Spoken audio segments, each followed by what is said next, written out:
Bum, bum, bum. Okay, so I forgot to talk about this in the ellipse video, but Kepler's second law, what is it? What are we talking about? Kepler's second law is often thought of as equal areas in equal time. And it's like, what the heck does that even mean? Here's what Kepler's talking about whenever he says equal areas in equal time, or whenever we kind of talk about that for him. Let's go back to this Halley Comet example here, okay? If we call this the start, where we're starting a watch, and this the stop, right here where it's moving the fastest at the perihelion. Let's say it takes Halley's Comet like 30 days to move through this arc right here. Okay? It takes Halley's Comet 30 days to move through that arc.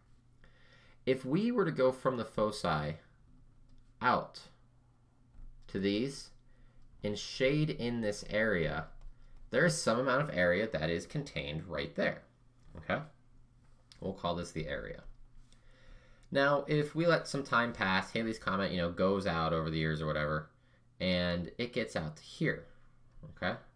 Maybe Halley's Comet goes from, let's just pick 2 points. Here to here. Maybe this distance right here also takes 30 days.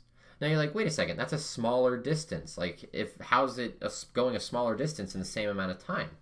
Well, remember, as we're moving away from that foci, the star in this case, we're slowing down. Okay, remember, we're hitting our aphelion in a little bit out here, our slowest part of the orbit. So we've gone a smaller distance in that 30 days because we're slowing down.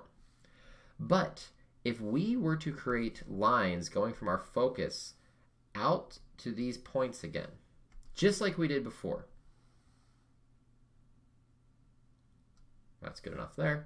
And we were to shade all of this in, what we'd be able to see is that the area that we just shaded in here is equal to the original area. These areas are the same, which is a kind of crazy thing, because you're like, wait a second, how can those areas be the same? But, this one is kind of more of like a wide, fat one, and this is like a long, skinny one. And whenever you work out the mathematics like Kepler did for ellipses, which is not a straightforward, easy thing to do, you find out those areas are the same. And this will apply to any ellipse where gravity is causing that inward centripetal force to cause the ellipse motion. And this is Kepler's second law. It's just equal areas in equal amounts of times. In the end, it really comes back to an idea of conservation of angular momentum and conservations of energy going on here. But that's what he's talking about. He's talking about that these areas that you have created from the foci out to your points are equal as long as the same amount of time has occurred through both of them. Okay, so that's Kepler's second law. Hopefully that makes some sense to you. And it will apply like that everywhere. It's kind of a cool thing, that we figured out hundreds and hundreds of years ago.